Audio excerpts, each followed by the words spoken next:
When Dr. Langston Reed, a respected black heart surgeon, is harassed by Officer Daniels, a corrupt cop abusing his power, his life is upended. What starts as intimidation at a local diner spirals into a relentless campaign to ruin Langston's reputation and career, driven by racist motives and systemic prejudice. As Daniels uses his badge to manipulate the system and target vulnerable communities, Langston refuses to back down. The story exposes the infuriating reality of racism in America, where power shields corruption, justice feels unreachable, and standing up can mean risking everything. But Langston's fight is far from over. The late afternoon sun dipped behind the rooftops of a quiet suburban neighborhood, washing everything in shades of amber and gold. Robert Bennett wiped the sweat from his brow, leaning back against the fence he'd been repairing in his front yard. At 62, the work didn't come as easy as it once had, but Robert took pride in it. He was a man of habit, a man who found peace in the familiar rhythm of hammers and nails, small repairs that kept his modest home standing tall. Much like him. As he straightened, Robert's gaze drifted across the street to where his teenage daughter, Maya, sat reading under the oak tree. Her laughter earlier had mixed with the chirp of crickets and the distant hum of a lawnmower, simple sounds of life. Maya's presence was his joy, his anchor in a world that sometimes seemed determined to shake his resolve. But peace, Robert knew, was often fleeting. From the corner of his eye, Robert noticed an unfamiliar pickup truck roll to a stop just beyond Maya's tree. Its engine grumbled before shutting off, and out stepped three men. They were in their 30s, dressed in denim jackets and worn boots, the kind of men who looked as if they didn't belong here. Not in their neighborhood. Not near his daughter. Robert's hands instinctively clenched around the hammer. He watched, his body rigid as the men lingered near the curb, glancing at Maya before exchanging muttered words he couldn't hear. One of them, a stocky man with a dirty baseball cap, let out a bark of laughter that seemed sharper than the calm air could hold. "Hey there, sweetheart," the man called out, his voice carrying over the street. Maya stiffened, her head jerking up from her book. She glanced around, visibly uncertain, before looking toward the house. Her eyes met Robert's, and he saw the flash of unease in them.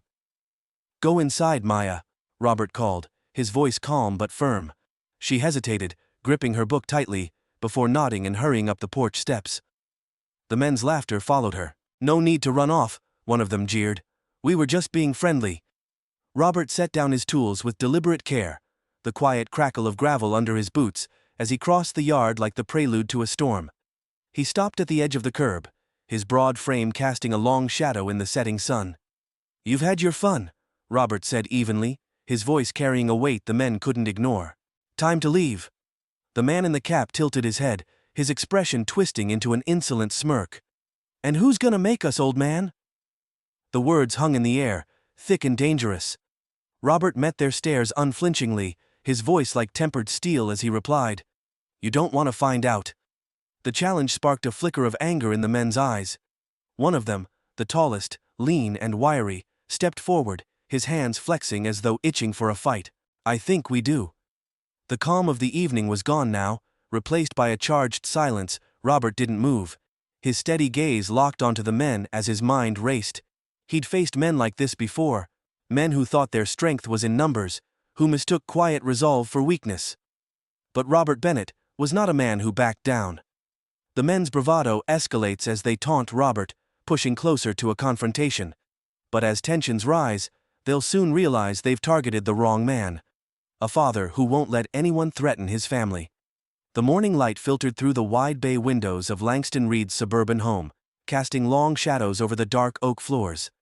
The air smelled faintly of roasted coffee, the aroma wafting from a simple French press sitting on the kitchen counter. Langston, a tall black man in his mid-40s, stood at the counter, dressed casually in a crisp white shirt and dark slacks.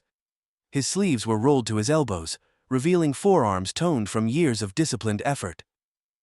Though he was a celebrated heart surgeon and philanthropist, with a name known far beyond the small town of Millbrook, Langston had always preferred simplicity over extravagance. A quiet hum of activity surrounded him. His teenage daughter Simone sat at the breakfast table, scribbling notes into a spiral notebook. Her laptop lay open beside her, streaming soft jazz, a shared favorite between father and daughter. Langston glanced at her, his lips curving into a small smile. Simone's brow was furrowed in deep concentration, her pen tapping against her cheek as she worked through an assignment. "You've been at that for a while, Simone," Langston said, his voice warm but gently teasing. "Don't forget to eat." She looked up, grinning sheepishly.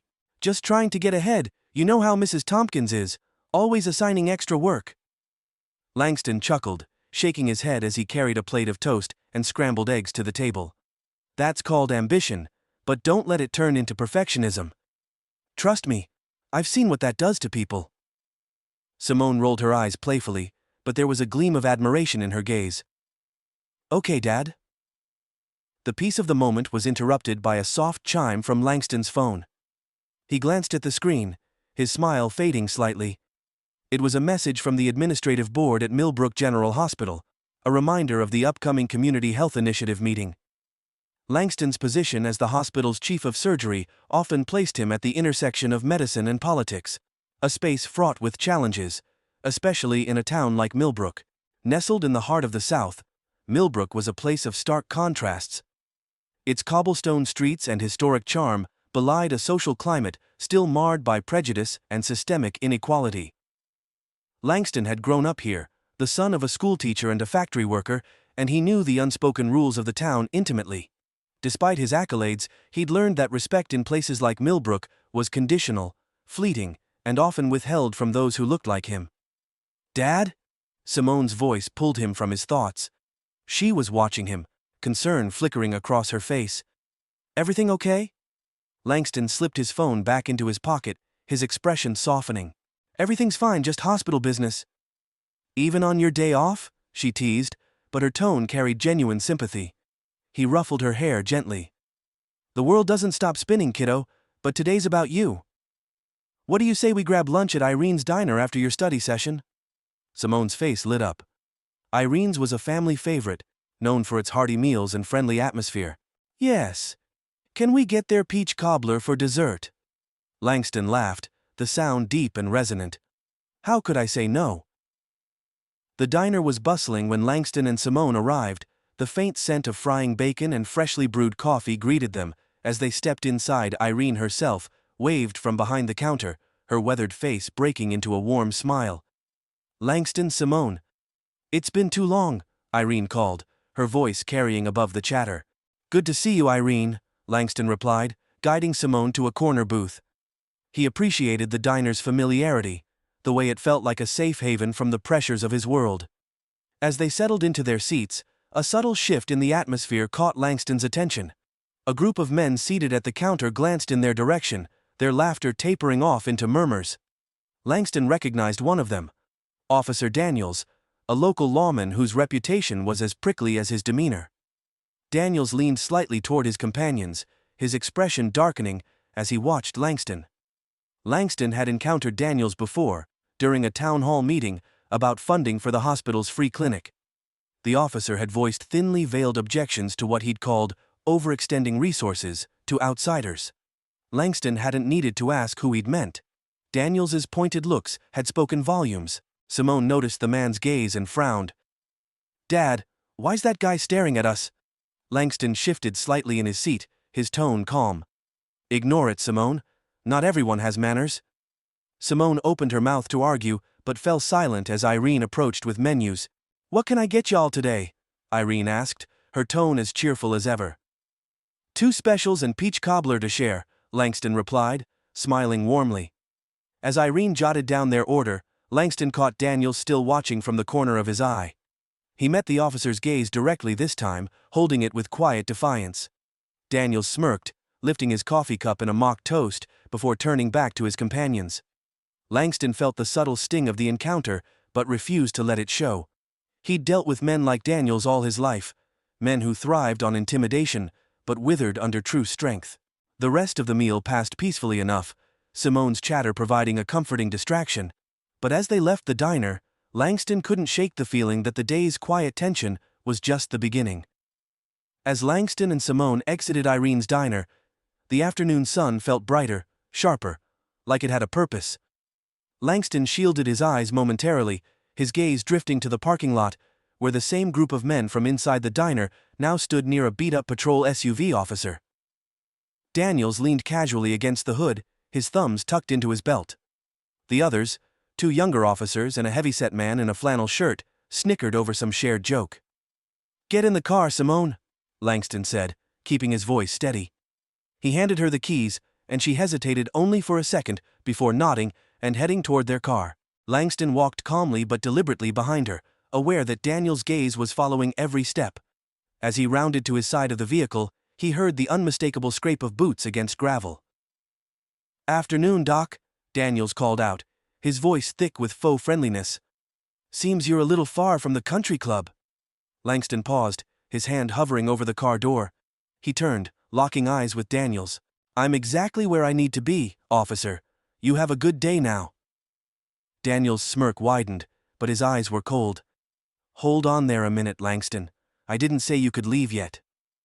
Langston's jaw tightened slightly at the use of his first name, a deliberate act of condescension. He turned fully to face the officer Simone watched from the passenger seat, her face etched with worry. "Is there a problem?" Langston asked, his voice calm and measured. Daniels pushed off the SUV, taking slow, deliberate steps forward, his boots crunching against the gravel. "Problem? No problem, just making sure everything's above board. We've had some concerns lately." He gestured vaguely at the diner, as though the building itself were a witness. Langston kept his posture relaxed, but his gaze sharpened. "Concerns about what?" "Folks coming through here who don't look like they belong. It's been stirring up trouble," Daniels replied, stopping just a few feet away. The statement hung in the air, heavy with implication. Langston smiled faintly, though there was no humor in it. "I grew up in Millbrook, Officer Daniels. I'm as local as they come, but maybe you've forgotten." Daniels tilted his head, his smirk unwavering. "That's so see, you might think you're local, Doc, but some of us know better. Fancy titles don't change much when it comes down to it." Langston felt the heat rise behind his collar. He'd heard versions of this before, veiled in polite language or whispered behind closed doors. This was different, raw, unfiltered. He glanced back at Simone, who watched anxiously from the car, and drew a steadying breath. "I'd appreciate it if you'd step back," Langston said evenly. "I don't have time for whatever game you're playing." Daniel's smile faltered, the edges hardening. One of the younger officers, barely out of the academy by the look of him, stepped forward, eager to impress. "Don't you think you're being a little disrespectful there, sir?" The word "sir" was spat out like it didn't belong in his mouth. Langston turned his attention to the younger officer, his voice cooling by a degree. "Respect works both ways." Daniels laughed, a short, grating sound that set Langston's teeth on edge. "Hear that, boys? The good doctor's schooling us on respect. Maybe he thinks we should roll out the red carpet." The flannel-shirted man muttered something under his breath, eliciting another round of snickers. Langston held his ground, even as every instinct screamed at him to walk away. He'd learned long ago that walking away didn't solve anything, it only made men like Daniels bolder. "Are we done here?" Langston asked, his voice clipped now, his patience worn thin. Daniels' eyes narrowed. "You in a hurry, Doc? Got somewhere important to be?" He paused, letting the question linger before continuing. "How about we run your plates real quick, just to be sure everything's in order?" Langston stared at him, understanding the game Daniels was playing. It wasn't about the plates. It was about power. About making Langston stand there. About showing Simone that no matter how accomplished her father was, someone like Daniels could still make him feel small. He let the silence stretch, refusing to rise to the bait. Finally, he spoke, his tone quiet, but firm. "You do whatever you feel you need to, officer. My daughter and I will wait." Daniels studied him for a moment, his smile curling back into place like a predator, satisfied with its catch. "See, Doc, I knew you could play nice." One of the younger officers ambled over to the patrol vehicle, pulling out a tablet to run the plates, though Langston knew it was nothing more than a performance. He kept his expression neutral, though every fiber of his being burned with frustration. Simone cracked the window, her voice small but urgent. "Dad, are they Are they really allowed to do this? Langston glanced back at her, softening his expression for her sake. It's fine, sweetheart. We'll be on our way soon. But it wasn't fine. Langston felt the knot of helplessness tightening in his chest, the same knot he'd seen in his father's eyes decades ago when he'd been harassed for loitering near his own factory job. The cycle repeated itself, wearing new faces, but carrying the same poison. And Langston knew the worst part of it all, that he couldn't explain this away to Simone. He couldn't shield her from this reality. Minutes dragged on, as Daniels leaned casually against the SUV, chewing a toothpick, as though this was nothing more than a leisurely afternoon stroll. Finally, the young officer returned, shrugging as he handed the tablet back. Clean, he muttered, almost disappointed. Daniels sighed theatrically, pushing off the hood of the vehicle. Well, Doc, looks like you're free to go for now. Langston stepped toward his car without another word, his jaw clenched so tight it ached. Simone watched him closely as he slid into the driver's seat, her expression a mixture of confusion and anger. What was that about? She demanded as soon as he closed the door. Langston took a deep breath, gripping the steering wheel tightly. It was about nothing, Simone, and everything. She frowned, clearly unsatisfied with the answer. They treated you like a criminal, Dad. You didn't do anything wrong. Langston turned to face her, his eyes filled with a quiet sadness. I know, but sometimes people like that don't need a reason. The car fell into silence as Langston pulled out of the lot. He drove through Millbrook's familiar streets, past the courthouse, the town square, and the manicured lawns that seemed untouched by the struggles simmering beneath the surface. As they passed the hospital where he spent most of his waking hours saving lives, Langston's frustration gnawed at him. He'd spent decades proving himself, to the town, to the system, to himself, and yet here he was, still reduced to nothing more than a man out of place, in the eyes of people like Officer Daniels. No title, no wealth, no achievement seemed enough. Simone broke the silence, her voice soft but determined. You always tell me to stand up for myself, Dad. So why didn't you tell them off? Langston glanced at her through the rear-view mirror, his expression weary but patient. Because sometimes, Simone, standing up for yourself means knowing when to walk away. But they shouldn't get away with it, she protested. It's not fair. You're right, Langston said quietly, the weight of her words pressing into him like stones. It's not fair, but you can't always change people's hearts in one moment. Simone crossed her arms, staring out the window as the car rolled toward home. Langston didn't press her further. She was young, full of fire that hadn't yet been dulled by experience. He hoped she'd never lose that fire, even as he wondered how long he could protect her from the truth of the world. As Langston pulled into the driveway, his phone buzzed again. He checked the screen. It was a message from the hospital board. Meeting with Officer Daniels tomorrow regarding your behavior at Irene's concerns have been raised. Langston stared at the message, his pulse quickening. The implications were clear. Daniels wasn't finished. And now, he wasn't just challenging Langston's dignity. He was threatening his position, his reputation. Langston sat in the car for a moment, his shoulders tense, the silence pressing against his ears. This was far from over. Langston stood in the sterile conference room of Millbrook General Hospital, the walls painted a dull gray that seemed to sap the warmth from the air. Seated across from him was the hospital's administrator, Mitchell Grayson, a wiry man with thinning blonde hair and a nervous habit of tapping his pen against any surface in reach. Beside him sat Officer Daniels, leaning back in his chair with his signature smirk firmly in place. The dynamic between the two was unmistakable. Grayson's discomfort clashed with Daniels' smug confidence, as though the officer had already won whatever battle had brought them here. Langston's fingers curled around the edge of the chair he refused to sit in, his tall frame radiating quiet authority even as tension crackled around him. Let's cut to the point, Mitchell, Langston said, his tone even but edged with steel. Why am I here? Grayson cleared his throat, his pen tapping against the legal pad in front of him. Langston, this is just a conversation. There have been concerns brought to my attention regarding an incident at Irene's diner yesterday. Concerns? Langston repeated, arching an eyebrow. His gaze flicked to Daniels, who looked perfectly at ease, his uniform pressed and pristine. You mean Officer Daniels' version of events? Daniels let out a low chuckle, shaking his head. Doc, it's not my version. It's what happened. I gave you the benefit of the doubt, but when someone behaves aggressively in public… Aggressively? Langston cut in sharply, his voice rising slightly. He paused, reining himself back in before his anger could take hold.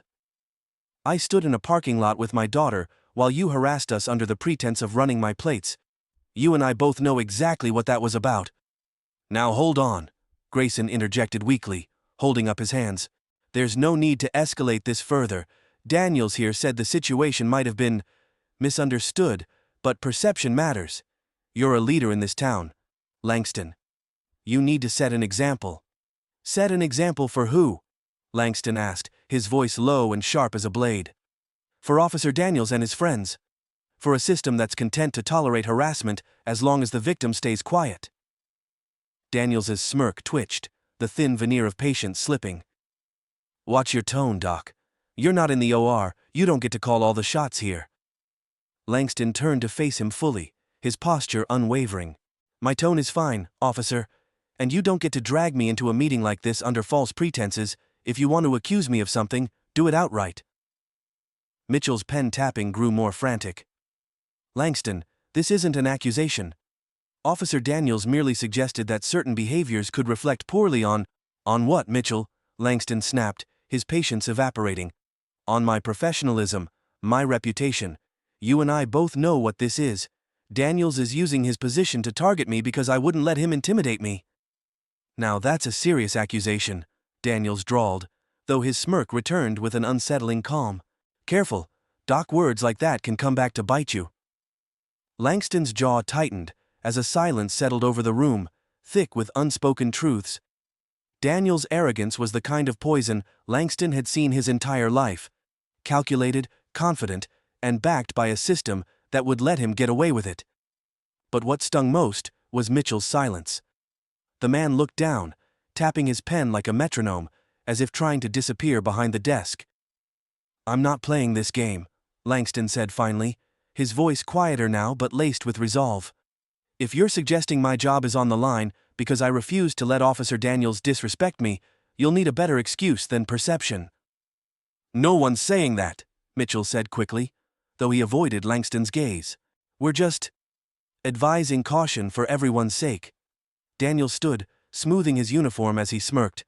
Always good to hear cooler heads prevail. After all, we wouldn't want any more misunderstandings, would we? Langston didn't move, his eyes locked onto Daniels. For a moment, neither man spoke, but the tension between them felt heavy enough to crush the air from the room. Daniels tipped his chin, his smirk curling wider as he turned for the door. Take care, Doc. Maybe next time you'll think twice before making a scene. Langston watched him leave, his fists clenched at his sides. Mitchell let out a shaky breath, glancing up as if Langston were the one who had caused the mess. You need to be careful, Langston, Mitchell murmured. Daniels, he's got friends in high places. I can't protect you if this turns into something bigger. Langston stared at him, incredulous. Protect me. I don't need protection, Mitchell. I need you to do the right thing. Mitchell didn't respond, his gaze falling to the legal pad once more. Langston turned on his heel and strode out of the room, the door swinging shut behind him, with a force that rattled the frame. The drive home was silent, broken only by the occasional hum of tires against asphalt. Langston gripped the wheel tightly, his mind a storm of anger and frustration. Every encounter with Daniels echoed in his head, each insult and smirk pushing him closer to the edge. As he turned onto his street, Langston slowed, noticing a familiar vehicle parked just down the block. The same beat-up patrol SUV. Langston's blood ran cold as he spotted the man leaning against the side of the vehicle, arms crossed, waiting. Simone ran out of the house as Langston pulled into the driveway, her expression tight with worry. Dad, what's going on? That cop's been sitting there for like an hour. Langston's heart sank as he stepped out of the car, his eyes still on Daniels. The officer met his gaze and gave a mock wave, like a wolf smiling through its teeth. Langston turned to Simone, placing a reassuring hand on her shoulder. Go inside, sweetheart, lock the door. But, now, Simone. She hesitated, but his tone brooked no argument. She retreated into the house, and Langston turned back toward Daniels, walking down the sidewalk with slow, measured steps. He refused to be rattled, no matter how much rage simmered beneath the surface. Daniels straightened as Langston approached, his smirk firmly in place. "Evening, Doc. Just enjoying the scenery. Nice neighborhood you got here." "You've made your point, Daniels," Langston said, his voice steady. "Why don't you get in your car and leave?" Daniels clicked his tongue, shaking his head as if disappointed. "See, Doc? I don't think you're getting it. Guys like you don't make the rules. You think your fancy degrees and big house put you above the rest of us? They don't. You're just a man who forgot his place." Langston's fists clenched, his nails digging into his palms. "My place," he repeated, his voice dangerously low. "And where exactly do you think that is?" Daniel stepped closer, so close that Langston could smell the faint tang of his aftershave. "Not here," Daniel said quietly. "Not where people like us have to see you." Langston held his ground, his breathing slow and deliberate, as he stared Daniels down. "Get off my street, Daniels, or the next time you're here, I'll make sure it's for a harassment complaint." Daniels's eyes narrowed, the smirk finally slipping. "Careful, Doc, you don't want to push me." Langston didn't blink. "I'm done being careful." For a moment, neither man moved, their gazes locked in a silent battle. Then, without another word, Daniels stepped back toward his SUV. He slid into the driver's seat, the engine roaring to life as he backed out and pulled away, leaving Langston standing alone on the sidewalk. The victory felt hollow. Langston knew it wasn't over. Not by a long shot. Daniels was the kind of man who didn't let go of grudges, especially not against someone like Langston. And now, as Langston turned back toward his house, he knew something with chilling certainty. Daniels was escalating, testing him. And it was only a matter of time before the situation boiled over. Langston looked up at the window, where Simone watched him, her face pale with fear. He gave her a small nod. But inside, his resolve hardened. This was his home. His town. And he wouldn't let Daniels, or anyone else, take that from him. Langston awoke to the steady vibration of his phone against the nightstand. The room was dark, save for the faint glow filtering through the curtains, and a glance at the clock told him it was barely past 3 a.m. He sat up, his heart sinking. Calls at this hour were rarely good news. The screen flashed with an unknown number. Langston hesitated for only a moment before answering. "Dr. Reed speaking." The voice on the other end was tense, almost frantic. "Dr. Reed, it's Irene. Down at the diner." Langston straightened, the tension in Irene's voice jolting him fully awake. "Irene, what's wrong?" They're here, Langston." Her voice cracked, and he could hear shouting in the background. "Daniels and a few others. They're tearing up my place, claiming they're looking for something but it's not right. They're making a mess of everything I told them to leave, but—" Langston was already on his feet, grabbing a pair of jeans and pulling them on as he spoke. "I'm on my way. Stay calm, Irene. I'll handle this." He hung up, slipping into a sweater and his coat, before hurrying down the hallway. Simone's door was ajar, and he paused briefly, looking inside. She was fast asleep, her face peaceful in the dim light. He didn't want to wake her. Not yet. Whatever this was, he could handle it. The drive to Irene's diner felt longer than it should have. The streets of Millbrook unnervingly quiet under the deep blue of early morning. As Langston approached the diner, he spotted 2 patrol cars, parked haphazardly in the gravel lot. Their lights flashing but sirens silent, as though the officers didn't want to draw too much attention. Inside, the chaos was evident through the glass windows. Chairs had been overturned, napkin dispensers scattered across the floor. Irene stood near the counter, her arms crossed protectively in front of her, as Officer Daniels loomed over her. 2 younger officers rifled through the shelves behind the counter, pulling out boxes and emptying them onto the floor. Langston pushed the door open, the little bell above it jingling, a strangely cheerful sound in such an ugly scene. "Daniels!" Langston called sharply, his voice cutting through the tension. "What's going on here?" Daniels turned, his face illuminated by the flashing lights outside. He grinned like a cat catching a mouse. "Well, look who decided to join us." "Irene called me," Langston said, his voice calm, but ice cold. "You have no business here. What is this about?" Daniels tilted his head, feigning innocence. "We got a tip. Something about unlicensed goods being stored here. Had to check it out." "Unlicensed goods," Langston echoed, his eyes narrowing. "This is a family diner, Daniels. There's nothing here but a few cans of coffee and some pancake mix, you know that." Daniels took a slow step toward Langston, his smirk unshakable. "What I know is that you're real quick to show up when your friends get in trouble. Makes me wonder what kind of strings you're pulling behind the scenes." Langston stared at him, unflinching. "This is harassment, and you know it." Daniel's face darkened, his tone dropping. "Watch yourself, Doc. You keep throwing around big words like that, and people might start to think you're hiding something." One of the officers emerged from the back, shaking his head. "Nothing back there, sir." Daniels didn't look away from Langston. "Keep looking," he growled. Langston stepped forward, his voice carrying authority that even Daniels couldn't fully ignore. "Enough. You've searched the place. You've found nothing because there's nothing to find. If you don't leave now, Daniels, I'll have every lawyer in this county on the phone before sunrise." Daniels' smirk faltered, but only for a moment. He stepped closer, their faces mere inches apart, his voice so low that only Langston could hear. "You think you're untouchable, don't you? You and your little title. But you're not. I'll make sure you remember that." Langston's fists curled at his sides, but he didn't react. Instead, he let the silence stretch, staring Daniels down, until, finally, the officer stepped back. Daniels turned toward the others with a casual wave of his hand. "Wrap it up, boys. Looks like the doc here is feeling sensitive." The officers exchanged uneasy glances, but obeyed, muttering as they filed out of the diner. Irene let out a shaky breath, the tension slowly bleeding out of the room as the patrol cars pulled out of the lot, their lights still flashing like a lingering insult. Langston turned to Irene, who looked as though she might collapse. "You all right?" She nodded weakly, brushing a hand over her tear-streaked cheek. "They had no right, none at all." Langston placed a steadying hand on her shoulder. "They didn't. And I promise you, Irene, they'll answer for this." Langston stood at his kitchen counter the next morning, his phone pressed to his ear.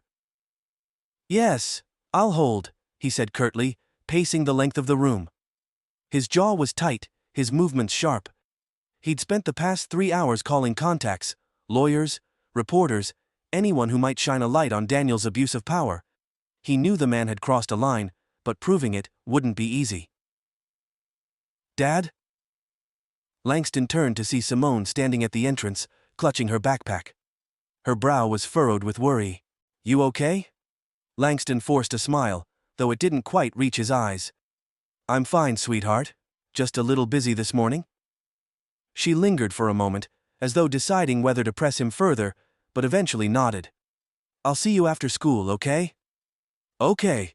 Langston watched her go, his chest tightening. He hated that she had to see any of this. He'd spent his whole life building something better for her, but now it felt like the cracks in that foundation were showing. The phone clicked on the other end, and Langston snapped back to the moment. "This is Alan Jacobs' office," a voice said. "How can I help you?" "This is Dr. Langston Reed," Langston said, his tone clipped. "I need to speak to Mr. Jacobs about a harassment case involving a member of law enforcement." "Hold, please." The call went dead before Langston could respond. Later that afternoon, Langston was on his way to the hospital when his phone buzzed with a message. It was from a colleague. "Thought you should see this." Attached was a screenshot of a news headline. "Respected surgeon under investigation for alleged misconduct." Langston nearly pulled the car over. He scanned the article, his chest tightening with each word. It was vague, full of anonymous sources and shadowy accusations, claims of inappropriate conduct at the hospital, unverified rumors about abuse of influence. The pieces clicked into place in an instant. Daniels. Langston's grip on the steering wheel turned white-knuckled. This was retaliation. The harassment at the diner hadn't been enough, so now Daniels was going after his reputation, using the system like a weapon. His phone buzzed again. This time, it was Mitchell. "We need to talk. Come to my office immediately." Langston stared at the message, anger bubbling beneath his calm exterior. Daniels wasn't just testing him anymore, he was trying to destroy him. Langston looked ahead at the road, his mind already turning over the next steps. He wouldn't let this stand. Not for himself, not for Simone, and not for anyone else. Daniels thought he could intimidate. It was time to take the fight to Daniels. Once and for all, Langston pushed through the doors of Millbrook General Hospital, his shoes striking the tile with purpose. His mind burned with the headline that had circulated all morning: "Respected surgeon under investigation for alleged misconduct." Gossip had already begun to ripple through the town like a contagion, whispers infecting the halls he once walked with unshakable confidence. His phone buzzed again. Another text from Mitchell. "Langston, please come to the boardroom. Daniels is here too. We need to address this immediately." Langston exhaled, his jaw tight. Of course, Daniels was here. The man was playing his hand boldly now, dragging Langston into the shadows of false accusations to chip away at his integrity. But Langston wasn't walking in blind. Not anymore. He turned down the hallway leading to the boardroom, ignoring the stares of nurses and staff as he passed. They'd heard the rumors already. He could see it in their eyes, curiosity mixed with doubt. Langston shoved the thoughts aside. He didn't have the luxury of letting his composure slip. Not yet. He reached the heavy oak doors of the boardroom and paused, drawing a deep breath to steady himself. With a firm push, he stepped inside. The room fell silent. Mitchell sat at the head of the long table, his thinning hair looking even more disheveled than usual. A few board members were present, their faces stern and guarded. Officer Daniels sat on the far end, his uniform crisp, his posture relaxed as though he owned the place. His smug smile widened when he saw Langston. "There he is," Daniels said, spreading his arms as though welcoming an old friend. "We were beginning to think you wouldn't show, Doc." Langston ignored him and addressed the room. "You wanted to see me?" Mitchell cleared his throat, his fingers fidgeting with a pen. "Langston, these are serious allegations. Daniels here brought forth some concerns about inappropriate conduct and abuse of power regarding your position at the hospital." "Concerns?" Langston repeated, his voice low but clear. He turned to Daniels, who sat grinning like the cat who'd cornered the mouse. "Why don't you explain what these concerns are, Officer Daniels?" Daniels tilted his head, feigning innocence. "Happy to, Doc. It's come to my attention that you've been, shall we say, leveraging your position for personal gain. Backroom dealings, favoritism, maybe even cutting corners for certain patients. People are talking? It's a bad look." Langston stared at him, incredulous. "Favoritism, backroom dealings. I'm a surgeon, I save lives, that's the job." Daniels smirked, leaning back in his chair. "Oh, I'm sure you think you're helping people, Doc. But not everyone sees it that way. Not everyone trusts a man in your position." He let the words linger, heavy with insinuation. Langston's pulse quickened, but he forced his expression to remain calm. He looked back at Mitchell. "And you're entertaining this based on what Daniels' word?" Mitchell shifted uncomfortably, his eyes darting away. "There have been some anonymous complaints, patients or their families, we're not sure yet." "Anonymous complaints," Langston cut in, his voice rising. "And you think that's enough to drag me in here and question my integrity after everything I've done for this hospital?" "Calm down, Doc," Daniels said, his voice dripping with mock concern. "No one's accusing you of anything, yet we're just trying to get to the bottom of things." Langston turned on him, stepping closer, his voice a quiet storm.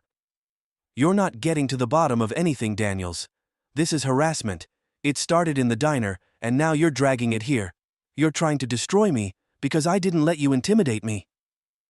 Daniels's smile froze, his eyes narrowing. "Careful, Doc. Accusing a law enforcement officer of harassment is a serious claim." "You don't want me to make claims?" Langston shot back, his voice sharp now. "Fine. Let's talk about you instead. Let's talk about the months of intimidation, the pattern of targeting people like me in this town. Let's talk about Irene's diner. Do you want me to pull the security footage? How about the abuse of your badge to go after people who won't play by your rules?" The boardroom fell deathly silent. Daniels' chair scraped against the floor as he stood, his composure slipping. "You'd better watch what you're saying." "No, You watch, Langston said, stepping forward. His voice was steady now, his every word deliberate. You think because you wear that badge, you're untouchable.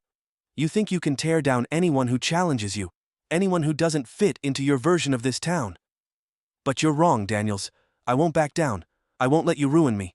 Not for standing my ground, and not for existing in a place you don't think I belong. Daniels sneered, but there was a flicker of uncertainty behind his eyes now. He hadn't expected Langston to fight back. Not like this. Mitchell, Langston said, turning back to the hospital administrator. If you let this man push you into dragging my name through the mud, you're complicit. You know as well as I do that these anonymous complaints are fabricated. I've given this hospital everything I have. My time, my reputation, my skill. I won't let you sacrifice me to appease a bully. Mitchell's pen stilled in his hand. He looked up, guilt warring with fear in his eyes. Langston, I just need time to... Time to do what? Langston pressed. Time to let this man dismantle everything I've worked for. To let this hospital lose one of its best surgeons over nothing. No. Mitchell. You don't get to sit on the fence this time. Mitchell swallowed hard, his gaze flickering between Langston and Daniels. Daniels' face was a mask of thinly veiled rage now, his composure crumbling. This isn't over, Daniels muttered, his voice a low growl. Langston met his glare head on. You're right about that. It isn't over. Not for you. Daniels's jaw twitched, but he didn't respond. Instead, he turned sharply and stormed out of the boardroom, the door slamming behind him like a shot. Langston exhaled slowly, his chest heaving as the room fell silent again. He looked around the table, at the uneasy faces of the board members who avoided his gaze, and finally at Mitchell, who sank back in his chair with a defeated sigh. Langston, Mitchell said quietly, his voice almost apologetic. What do you want me to do? Langston straightened, his expression resolute. I want you to do your job, investigate this properly. Talk to the staff, the patients, anyone who knows my work. If you find even a shred of evidence that I've done something wrong, I'll step down. But you won't find anything. Daniels is lying, and you know it. Mitchell nodded slowly, finally meeting Langston's gaze. All right, I'll look into it. Langston turned and left the room without another word, his steps echoing through the quiet hallway. The battle wasn't won, but for the first time in days, he felt the scales begin to tip. Outside, the sky was overcast, the clouds heavy and gray, but Langston lifted his chin as he walked to his car. He knew Daniels wouldn't stop. The man was too vindictive, too emboldened by years of unchecked power. But Langston wasn't alone anymore. Daniels had made one mistake. He underestimated Langston's resolve. As he climbed into his car, his phone buzzed with a text from Irene. Langston, I found something. It's about Daniels. You need to see this. Come by tonight. Langston stared at the message, his pulse quickening. This wasn't over. Not yet. And when it was, Daniels wouldn't have anywhere left to hide. Langston pulled into the parking lot of Irene's diner just after sunset. The familiar neon sign flickered above the entrance, but the place was quiet now, empty, save for a single figure leaning against the side of the building. Irene's message, I found something, had been cryptic, but Langston trusted her judgment. If she said it was important, it was. He killed the engine and stepped out, his shoes crunching against the gravel.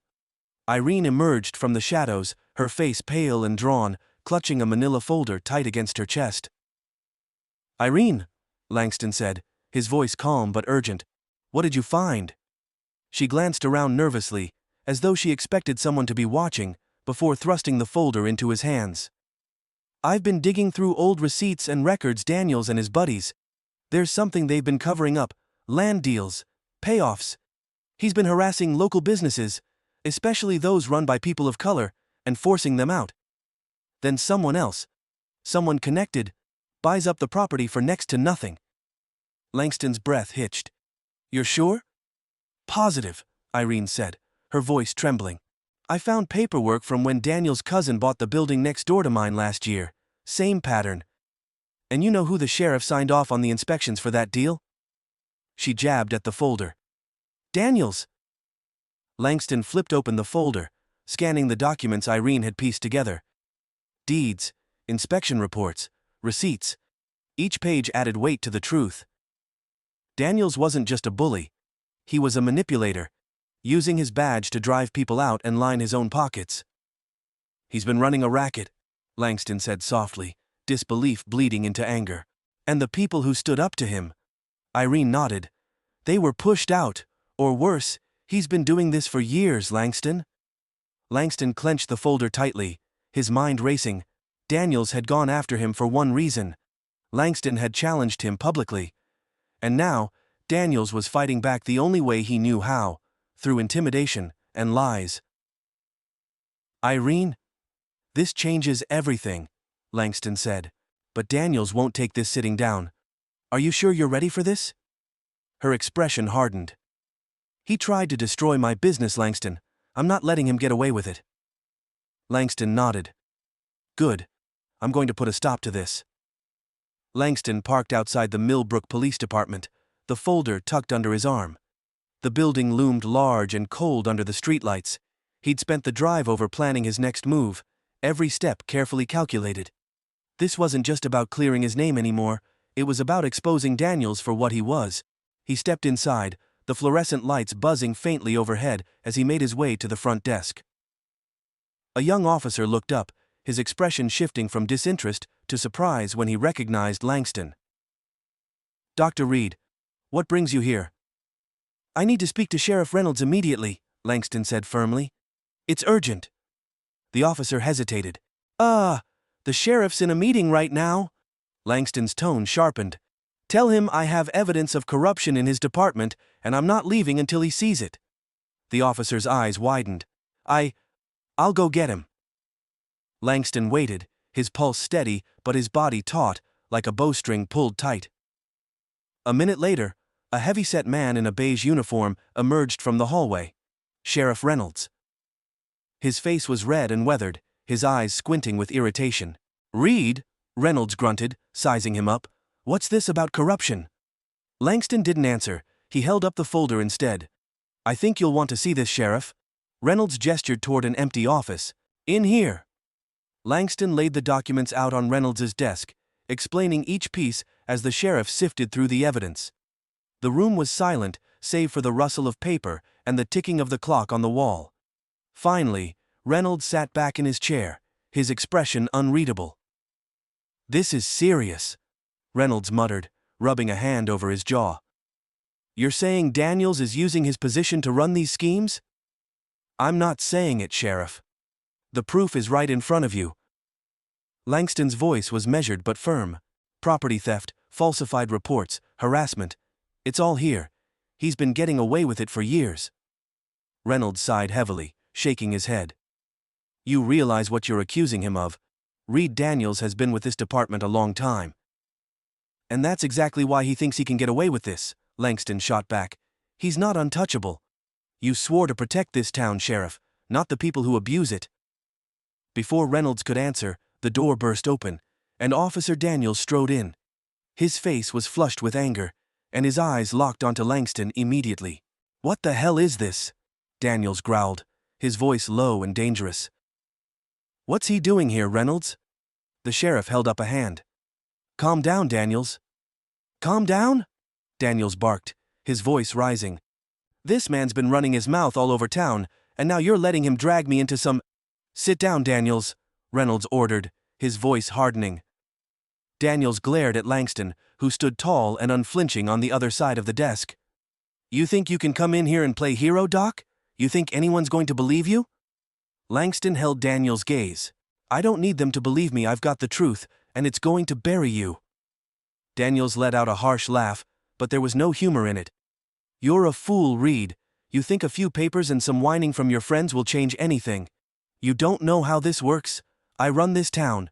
People like you'll never win." "People like me?" Langston said quietly, his voice carrying an edge of steel. "You mean people who don't look like you? That's what this has always been about, hasn't it, Daniels? You think you can intimidate anyone who doesn't fit your version of Millbrook? You think a badge gives you the right to destroy lives?" Daniels' face twisted with rage. Watch your mouth. No, you watch, Langston shot back, his voice rising. Because your days of hiding behind that badge are over. I've got everything I need to expose you. Your lies, your payoffs, your corruption, and when I'm done, you won't have a town to run. Daniels lunged forward, slamming his palms against the desk. You think you're better than me, Reed? You think your fancy title makes you untouchable? Langston didn't flinch. I'm not better than you, Daniels. I'm just not afraid of you. Enough! Sheriff Reynolds barked, rising from his chair. Daniels, sit down now. Daniels froze, his chest heaving with barely restrained fury. He turned to Reynolds, his voice low and venomous. You're going to listen to him over me? I said sit down, Reynolds repeated, his voice firm. And you'd better hope this isn't what it looks like. Daniels glared at both men for a long moment before stepping back, his fists clenching at his sides. Langston met his stare, unyielding. Reynolds exhaled, pinching the bridge of his nose. I'll take this evidence to the county investigator. If what Reed's saying checks out, we'll take action. But Daniels... He looked up sharply. You're suspended, effective immediately. Daniels' face went scarlet. You can't be serious. I said immediately, Reynolds snapped. Now get out. Daniels turned on his heel and stormed out of the office, shoving the door so hard it rattled the glass pane. The silence he left in his wake was deafening. Langston straightened, the weight of the moment settling in his chest. It wasn't over yet. He knew Daniels wouldn't go quietly, but for the first time in weeks, Langston felt a shift. The tide had turned. Reynolds sat back down, his expression weary. You'd better hope you're right, Reed. This could get ugly. Langston met his gaze. It already is, I'm just here to clean it up. The news broke 3 days later. Millbrook officer, suspended amid corruption probe, ongoing investigation, reveals allegations of harassment and property fraud. The headline was everywhere, local newspapers, radio broadcasts and social media. Millbrook's quiet streets buzzed with murmurs, the town now forced to reckon with what had been simmering beneath the surface for years. Officer Daniels, once untouchable, smug, and feared, was no longer in control. The sheriff's department had been forced to open an internal investigation after Langston submitted the evidence Irene had uncovered, corroborated by receipts, property deeds, and, most damning of all, Daniels's long history of harassing minority-owned businesses. Daniels had been suspended indefinitely, pending formal charges. His supporters, once vocal, had grown quiet, as the weight of the allegations became impossible to ignore. For the first time, the man who claimed to run this town was powerless. Langston sat at his kitchen table that morning, sipping his coffee as he read through the latest articles. Simone sat across from him, eating cereal while scrolling through her phone. The faint sound of local radio played in the background. Listen to this, Simone said suddenly, her voice tinged with surprise. Multiple business owners step forward with allegations of intimidation and harassment tied to Officer Daniels' property dealings. They're interviewing people from all over town.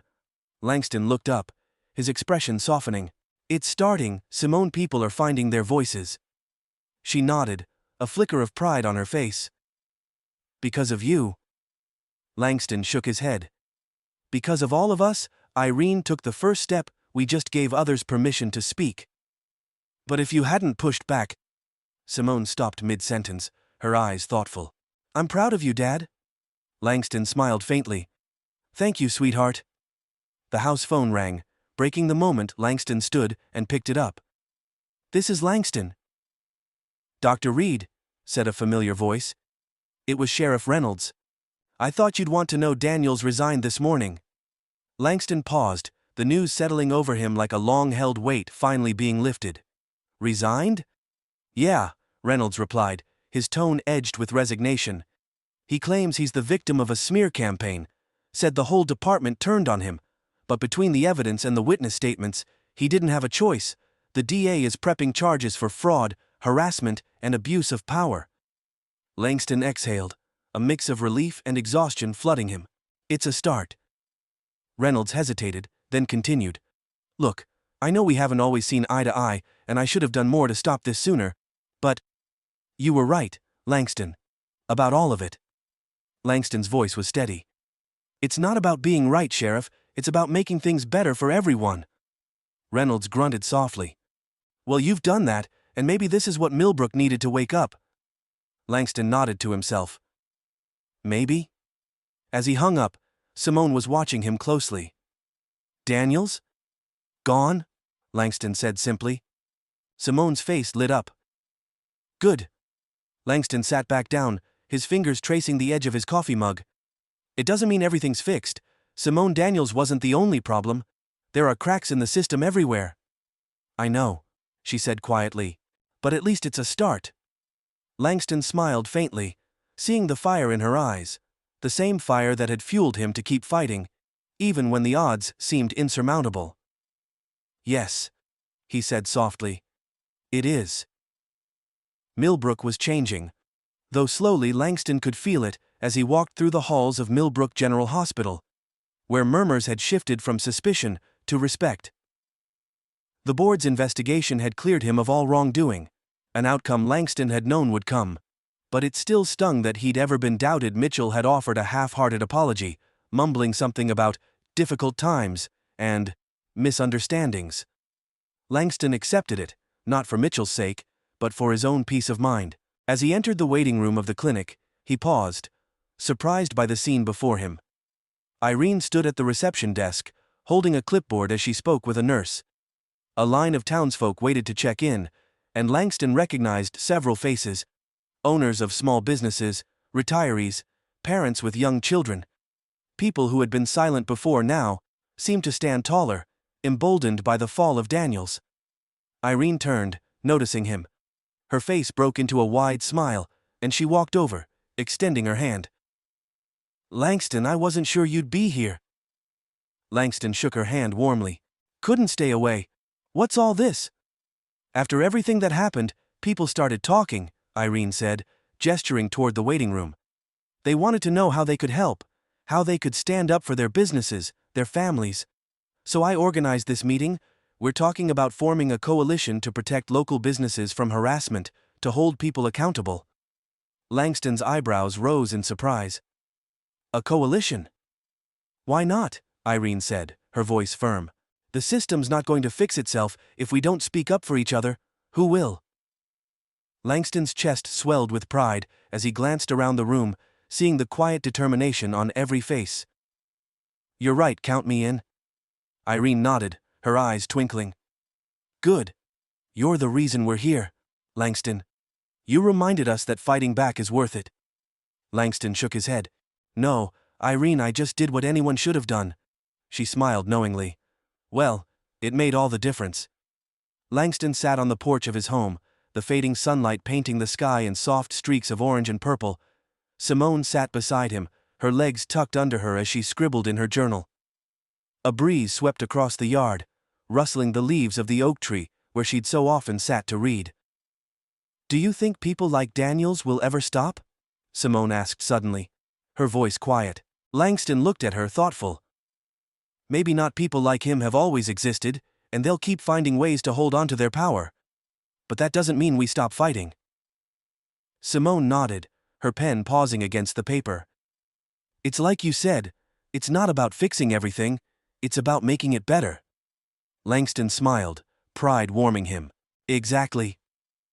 They sat in silence for a moment, the weight of the past few weeks slowly lifting.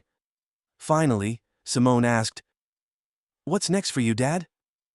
Langston leaned back in his chair, gazing out at the horizon. I don't know yet, but I'm not done. There are still too many people in this town who need someone to stand up for them. Simone grinned, like a real-life superhero. Langston chuckled softly, shaking his head. No capes, Simone. Just a man doing what's right. As the sun dipped below the horizon, Langston let the quiet settle around him, a deep sense of satisfaction filling his chest. The fight wasn't over. It might never be over. But for now, the truth had won. And that was enough. In the weeks that followed, Daniels was formally charged with fraud, harassment, and conspiracy. News of his downfall rippled through the community, sparking uncomfortable conversations about the town's history of prejudice and silence. Langston knew it wouldn't change overnight, but small ripples had the power to create waves, and for Millbrook, this was just the beginning. Langston returned to his work with renewed purpose, balancing his role as a surgeon with his quiet mission to lift up his community. He continued to meet with Irene and the coalition, strategizing ways to ensure businesses and families were protected from future abuse. Late one evening, as he scrubbed out of surgery, Langston received a text from Irene. The coalition just voted to start a scholarship fund in your name to help kids from marginalized families get into medical school, law, or business. We're calling it the Reed Fund. You've inspired us all. Langston read the message twice, a lump forming in his throat. He thought of his father, who'd spent years fighting quiet battles no one ever saw. He thought of the sacrifices, the hope, the dreams that had built the foundation of his life. Langston typed a reply, his hand steady. Thank you. This is just the start. The first real chill of autumn had swept over Millbrook, painting the town in hues of gold and crimson. Langston stood in front of the small brick community center, his hands resting in the pockets of his coat. The building, once quiet and neglected, now buzzed with energy. Children's laughter echoed from the gymnasium, a local band practiced in one of the meeting rooms, and the voices of people organizing the newly formed coalition hummed like a heartbeat. This was the change they had started. Langston looked over at Irene, who stood beside him with a clipboard tucked under her arm. Her diner had recovered, customers had returned, and with Daniels gone, the air around her felt lighter. She grinned as she caught Langston watching the activity. Not bad, huh? Langston smiled softly, his eyes scanning the people gathered outside. Shop owners, parents, students, and community leaders. Better than not bad, he replied. It's a new start. It's what happens when people stop being afraid, Irene said, her voice thoughtful. Daniels tried to scare us into silence. He wanted us to think that if we just kept our heads down, it'd get better, but that's not how it works. Langston nodded, her words settling into him like a truth he'd always known, but hadn't spoken aloud. Change doesn't happen in silence, he agreed. And sometimes, you have to make people uncomfortable to wake them up. Irene glanced over at him. You know, you could take credit for this. People are calling you the reason Millbrook finally started to pay attention. Langston shook his head. This isn't about me, it's about all of us, you the shop owners, the families, everyone who stood up when it mattered. But someone had to take the first step, Irene said quietly. Someone had to face down the bullies and show the rest of us it was possible. Langston looked down at the cracked pavement beneath his feet, remembering the weight of Daniel's threats, the humiliation of that diner parking lot, and the helplessness he'd felt when his name had been dragged through the mud. He thought of his father, how the man had endured his own battles in silence, bearing the weight so his children could have a chance at something better. I didn't have a choice, Langston said finally, his voice low but resolute. I couldn't let him win, not just for me, but for Simone, for the kids in this town who deserve better. Irene placed a hand on his arm, her eyes kind but firm. Well, you won, Langston. You didn't just take Daniels down, you gave this town a reason to believe we can stand up for ourselves. Langston turned to look at the coalition meeting taking place inside the center, where people gathered to discuss protections for small businesses, plans for neighborhood outreach, and ideas for reforming the local police oversight board. It wasn't perfect, but it was progress, a step toward something better. That evening, Langston sat on the porch with Simone, a blanket draped around her shoulders, as they watched the stars emerge one by one. The air was crisp, and the faint smell of burning leaves drifted on the breeze. Simone broke the silence first. I saw some kids at school sharing articles about Daniels today. Some of them didn't even know what he'd been doing all these years. That doesn't surprise me, Langston replied, his voice calm. A lot of people didn't want to see it. It's easier to ignore something uncomfortable than to face it. Simone turned to him, her expression curious. How come you didn't ignore it? You could have just let it go. Langston smiled faintly. Because some things can't be ignored, Simone. When you see something wrong, you have two choices: pretend it doesn't exist, or stand up and fight. Your grandfather taught me that, even if he didn't say it in words. She pulled the blanket tighter around herself. It's kind of scary, though, fighting back. It is, Langston admitted, but fear doesn't last forever. When you push through it, you find out how strong you really are. Simone stared out at the darkening sky, her voice thoughtful. I want to be like that. Like you. Langston looked over at her, his chest swelling with pride. You already are. You've got more strength in you than you know. For a while, they sat in silence, the hum of crickets and rustling leaves filling the space between them. Finally, Simone spoke again. Do you think the town will change? Langston leaned back in his chair, gazing at the horizon. I think it already is. People are awake now. They're talking, they're asking questions. Daniels was just one part of the problem, but his fall sent a message. People like him don't get to run this town anymore.